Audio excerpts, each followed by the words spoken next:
Okay, so I've got the JBL Xtreme, the first version, and I've been tinkering around for months and months and thought that this speaker was blown and did all the things that everybody says to do on YouTube.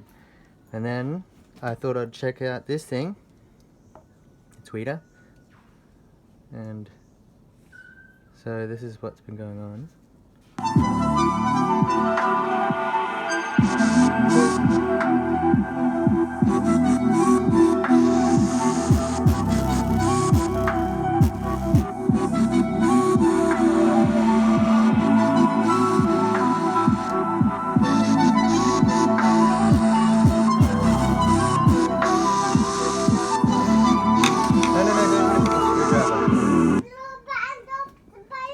So when the tweeter goes back in, it goes, and when I pull it out, it's good.